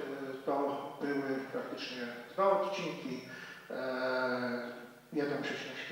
km w Rozdrożewku i 800 metrów w Dzielicach, które odtwarzaliśmy po budowie kanalizacji, chodników w Nowej Wsi i Dzielicach oraz ścieżki pieszo-rowerowej, która ostatecznie połączyła Rozdrażew z Krotoszynem. Jest z tego zestawienia, proszę Państwa, tylko taki jeden mały, smutny wniosek. Otóż zarówno powiat, jak i gmina zarządzają na terenie naszej gminy niemal taką samą długością dróg. To jest niespełna 60 km dróg publicznych. Jeśli zestawimy to nasze 7 km nowych dróg, to jest 2,5 km dróg powiatowych, które i tak były realizowane z naszym udziałem finansowym, to rodzi to poważne obawy co do stanu przyszłości układu komunikacyjnego na terenie naszej gminy, zresztą całego powiatu, który opiera się właśnie na drogach powiatowych. I to już myślę, że to już jest ostatni dzwonek, nowa rada, nowy zarząd powiatu przestały lekceważyć znaczenie infrastruktury drogowej, bo tak po prostu te działania, przede wszystkim brak działań choćby w sferze ścinki poboczy, łatania dziur do skutku po to, by zimą nie dostawała się woda oceanu. Kolejny taki dział, proszę Państwa, tu zebrałem działania z zakresu administracji, ochrony zdrowia, pomocy społecznej i bezpieczeństwa. Dzięki realizacji projektu Cyfrowa Gmina sfinansowanego z programu operacyjnego Cyfrowa Polska wymieniliśmy dużą część sprzętu informatycznego w urzędzie, już nie chodzi tylko o same komputery, ale o serwer główny, dysk sieciowy, pewne przebudowy tej infrastruktury. Ta kadencja to także poprawa dostępności do usług Gminnego Ośrodka Pomocy Społecznej dzięki przeniesieniu go do nowej siedziby w budynku Ośrodka Zdrowia. Ośrodek uzyskał większy metraż, ale przede wszystkim uzyskał pomieszczenie, w którym osoby chcące korzystać z pomocy pracownika socjalnego mogą w sposób zapewniający intymność spotkać się i porozmawiać swobodnie. Realizowaliśmy ze wsparciem unijnym kompleksowy program wsparcia niesamodzielnych osób starszych w latach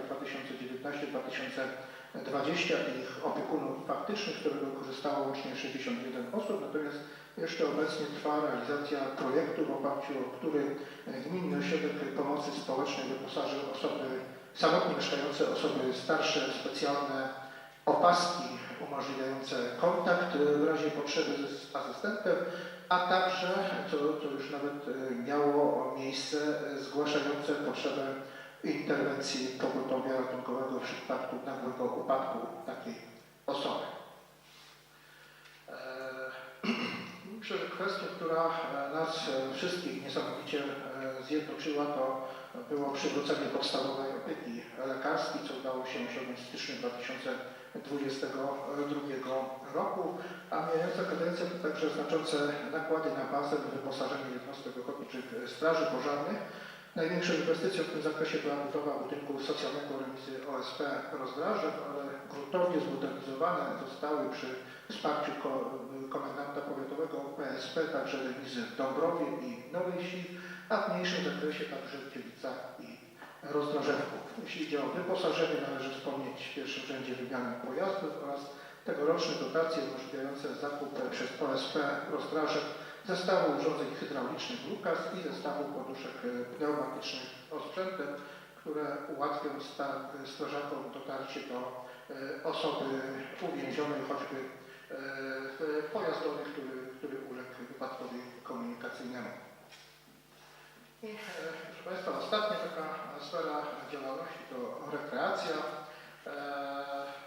Te 5 lat to 5 placy zabaw w kolejnych miejscowościach naszej gminy, Dziewicach, Kudach, Hedrykowie, Maciejiewie i Wolenicach. W przypadku 3 z nich jednocześnie realizowane były siłownie zewnętrzne, a w przypadku Wolenic boisko do mini piłki nożnej. Na każdą realizację Urząd Gminy pozyskał dofinansowanie zewnętrzne, 3 z unijnego programu rozwoju obszarów wiejskich, 2 w ramach konkursu marszałkowskiego Piękniej Wielkopolska Wieś, co stanowił łącznie 274 000 złotych. Zmodernizowaliśmy też 3 świetlice wiejskie w Wykach, Wolenicach i Trzemesznie. Pierwsze 2 realizacje gruntownie poprawiły funkcjonalność obiektów poprzez dodatkowe pomieszczenia. Trzecia realizacja poprawiła trwałość obiektu i estetykę zewnętrzną. I tu też na realizację każdego z tych zadań uzyskaliśmy wraz ze współpracownikami z Urzędu Gminy dofinansowanie w ramach konkursu Pięknieje Wielkopolska Wieś na łączną kwotę 128 380 zł. Przeprowadzone zostały też prace modernizacyjne w 4 największych salach wiejskich: Rozdrażew, ocieplenie elewacji, odnowienie wnętrza, Dąbrowa, wymiana okien i drzwi oraz remont toalet, Nowa Wieś, odnowienie wnętrza, Grębów, modernizacja schodów wejściowych i pokrycia dachu. Jednocześnie mieliśmy także na rzecz wyposażenia tych miejsc, aby stały się atrakcyjne do korzystania. Mam tu na myśli stoły dla sal wiejskich w Nowej Wsi i Rozdrażewku, patelnie elektryczne, podziarki i wiele drobniejszych sprzętów kupowanych w ramach funduszy sołeckich poszczególnych wsi. Udało nam się też poszerzyć kalendarz wydarzeń o nowe inicjatywy. Mam tu na myśli czerwcowy piknik rodzinny oraz zorganizowany wspólnie z UKS Oliwa ćwierćmaraton wiejski i otwarty turniej szachowy. I proszę Państwa, co myślę niezmiernie ważne, zrealizowane inwestycje opierały się głównie na środkach własnych pozyskanych dofinansowania. Jedyne zobowiązania, jakie zostały w trakcie tej kadencji zaciągnięte, dotyczą budowy kanalizacji sanitarnej w Dziewicach i łącznikach z siecią w Rozdrażewie. Dzięki temu zadłużenie gminy na dzień dzisiejszy spadło poniżej 1 000 000 złotych, co daje nowej kadencji możliwość dalszego rozwoju sieci kanalizacji sanitarnej w oparciu o preferencyjne pożyczki z Wojewódzkiego Funduszu Ochrony Środowiska i Gospodarki Wodnej. Ale myślę, że oprócz niskiego zadłużenia pozostawiamy coś jeszcze cenniejszego w postaci zapewnionych dofinansowań realizacji kolejnych inwestycji. Wartość promes uzyskanych przez Urząd Gminy na kolejne zadania to łącznie ponad 7 milionów złotych. Przypomnę, że dotyczą one rozbudowy oczyszczalni ścieków, to jest ponad 3,7 miliona złotych, budowy nowego przedszkola z oddziałem żłobkowym 2 miliony złotych, wymiany pokryć dachowych i prac elewacyjnych na budynkach szkolnych w Rozdrażewiu i Kiewicach wpisanych do ewidencji zabytków blisko 1,3 miliona złotych. Dodatkowo czekamy na rozstrzygnięcie złożonych w ostatnim czasie wniosków o dofinansowania dotyczących uruchomienia 3 ekopunktów do zbiórki odpadów z zakresu małej elektroniki. To wniosek złożony do Wojewódzkiego Funduszu Ochrony Środowiska i Gospodarki Wodnej. Poprawy efektywności energetycznej świetlic w Maciejowie i Wykach. Wniosek złożony w ostatnim naborze gminnego PROW-u. Dofinansowania przebudowy dróg w Małej Wsi i Dziewicach. Wniosek złożony do samorządu wojewódzkiego. Oraz dofinansowania modernizacji wnętrza świetlicy wiejskiej w Trzemesznie. Wniosek złożony w ramach kolejnej edycji konkursu Pięknieje Wielkopolska Wieś. I chciałbym, proszę Państwa, w tym miejscu podziękować Wam wszystkim za współpracę, bo dzięki tej właśnie współpracy udało się tyle rzeczy zrealizować, tyle oczekiwań mieszkańców spełnić. Tę współpracę w minionej kadencji doceniam bardzo wysoko. Chciałbym też podziękować Państwu sołtysom, którzy wiele rzeczy realizowali, czy to w ramach funduszy sołeckich, można powiedzieć, we własnym zakresie, ale też często byli nieocenionym wsparciem przy realizacji inwestycji dla mnie i dla pracowników urzędu. I oczywiście dziękuję wszystkim współpracownikom z Urzędu Gminy, bo bez nich zarówno pozyskanie tych finansowań, jak i realizacja tych wszystkich inwestycji nie byłaby możliwa. Dziękuję panu wójtowi za podsumowanie kadencji samorządu gminy Rozdrażew. Chciałby zabrać ktoś głos w tym punkcie? Proszę.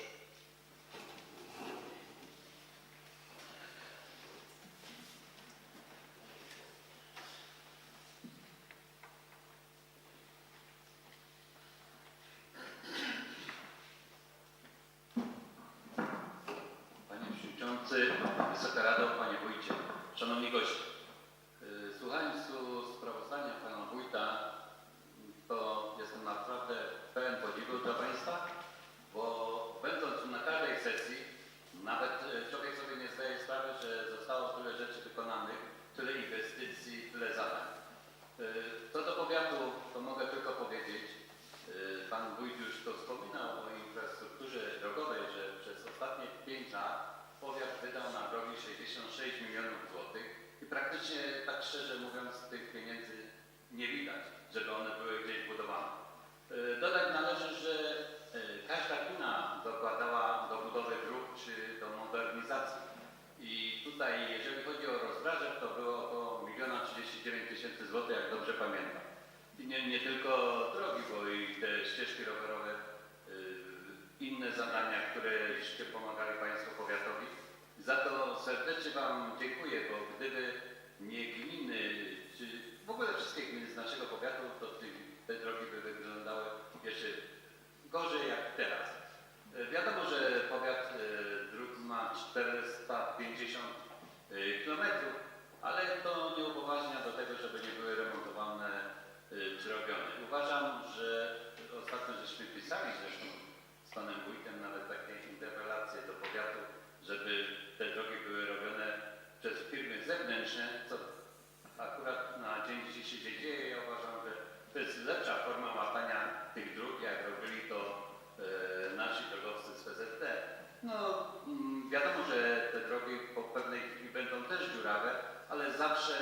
strona zewnętrzna jest na czas i więcej kilometrów zrobić, czy metrów tej drogi.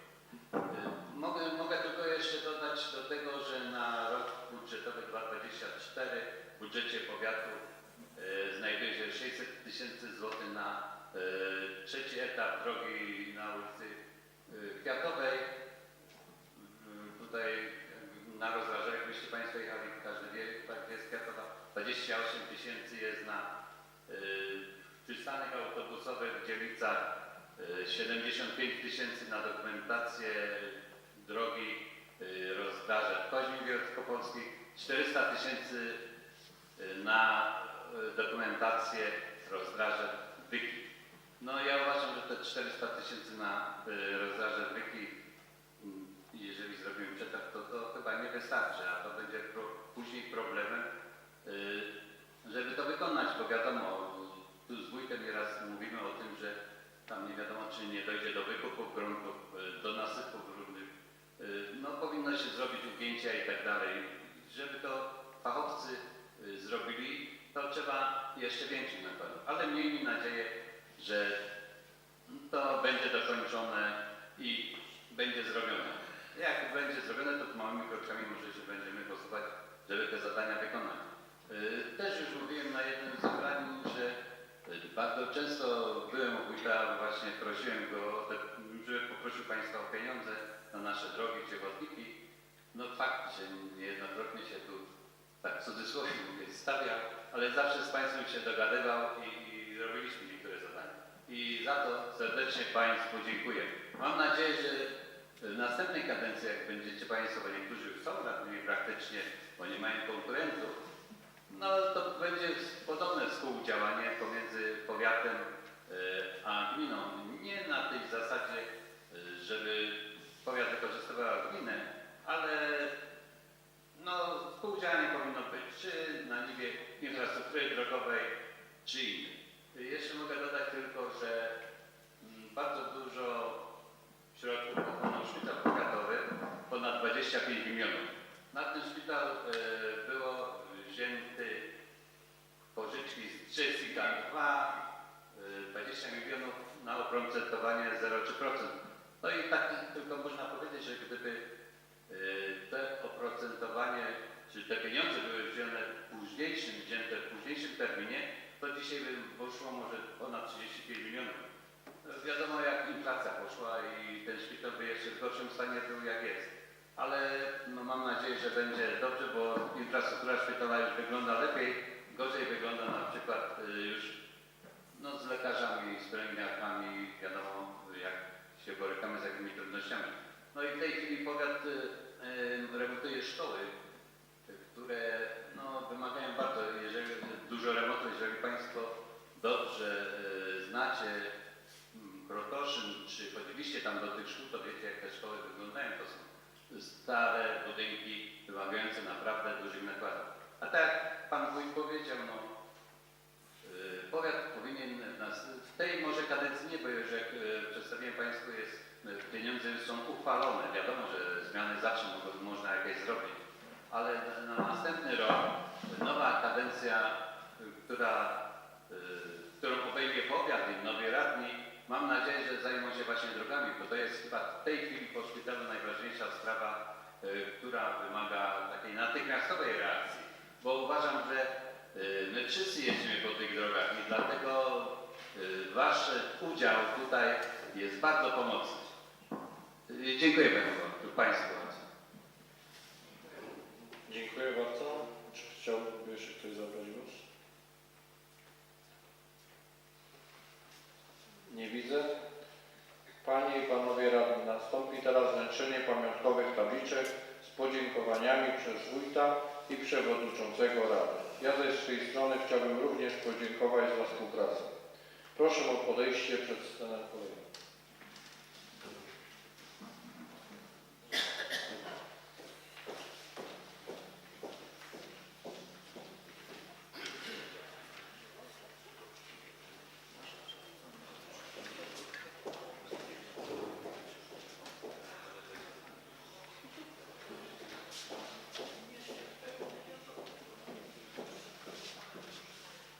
Proszę panią Jolantę Adamik.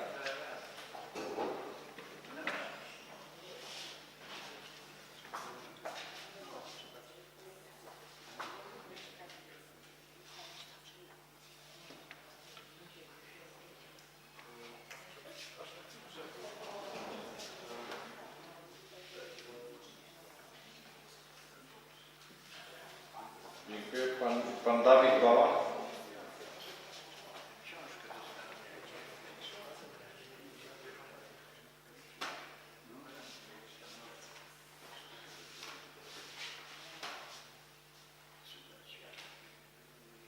Stanisław Janicki.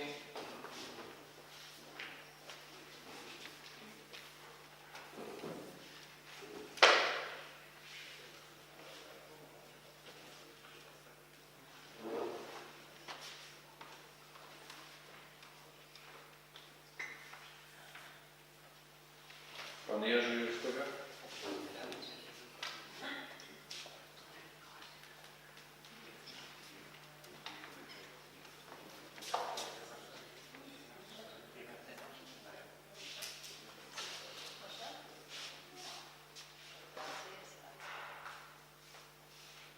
Pan Robert Juszkowiak.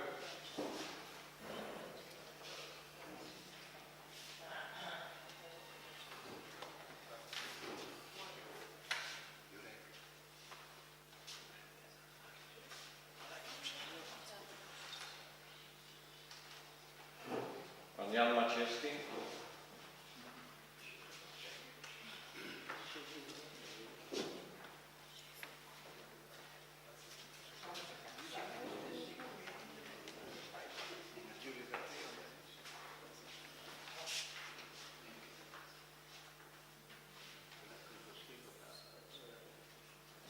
Pani Zofia Marcisz.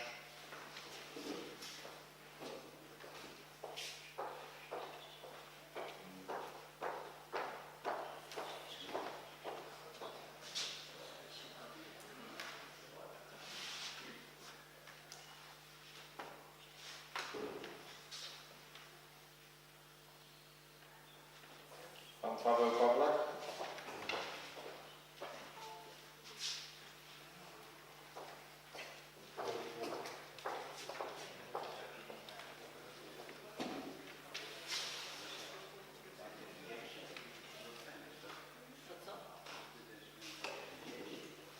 Pan Roman Przepiórkowski.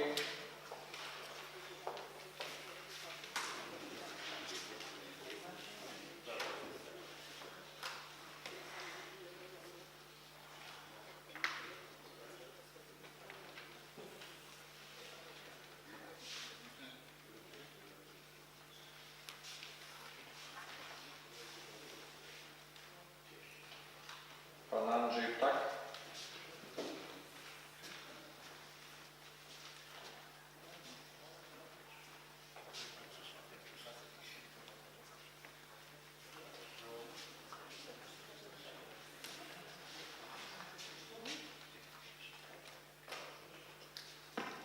Pozwolę sobie zatrzymać pana Andrzeja. Dodatkowo przygotowaliśmy z przewodniczącym jeszcze podziękowania pisemne, ponieważ pan Andrzej zdecydował się zakończyć swoją karierę samorządową. Była ona niezwykle długa i owocna.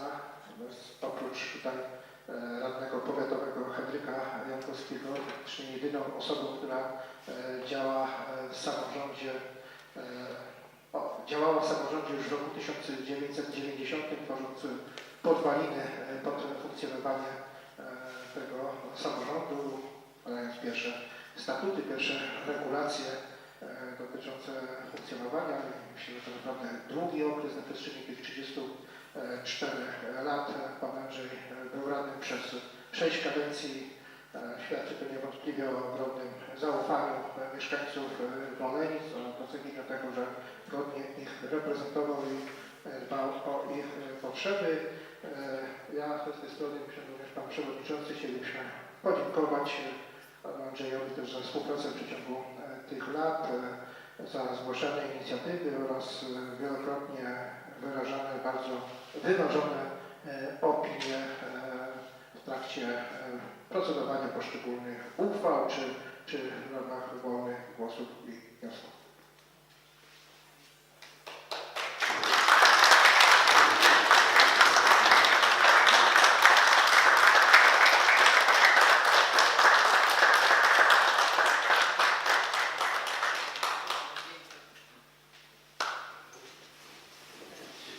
Pan Roman Żykiecki.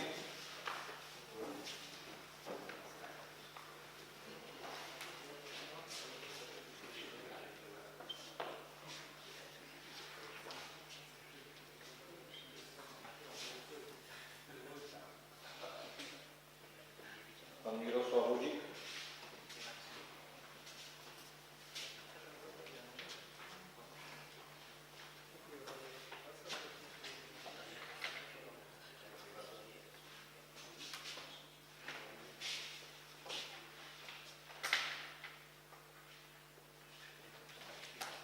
Pani Joanna Wojciechowska.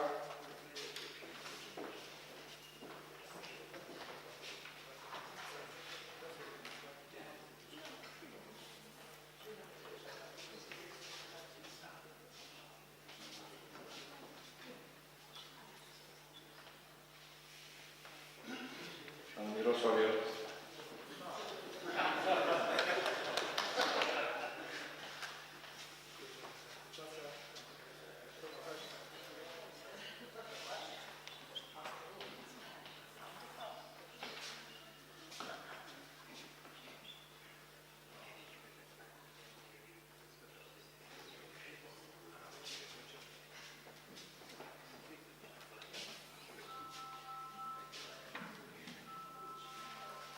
Pan Wiesław Jankowski.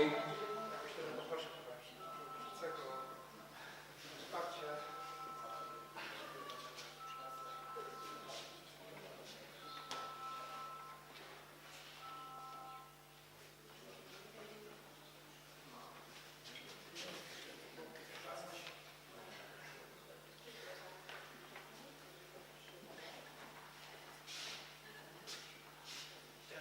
I pana,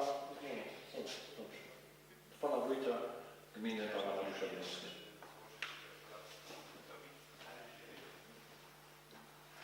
Za wszystko, co tutaj razem dla nas zrobił.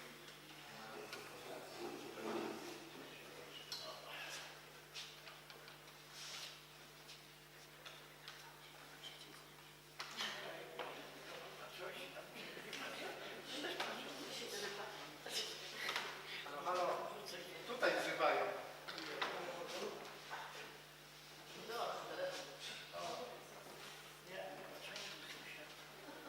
Panie Jankowski.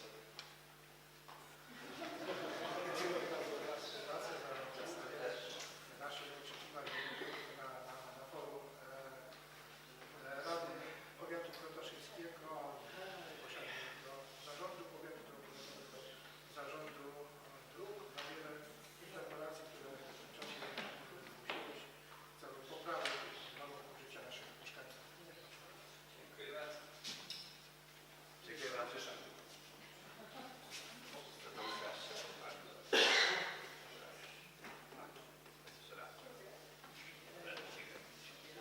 Dziękuję.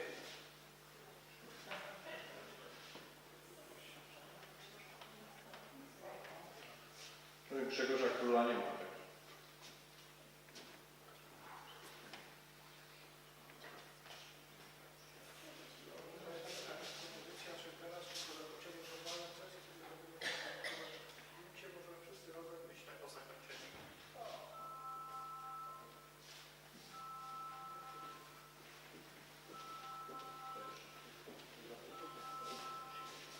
Przejdziemy do punktu 11. Zamknięcie obrad. Obrady 59. sesji Rady Gminy dobiegły końca. Dziękuję serdecznie wszystkim za udział w sesji. W związku z wyczerpaniem porządku obrad zamykam 59. sesję Rady Gminy Rozdraża. Dziękuję bardzo. Zapraszamy do zdjęcia.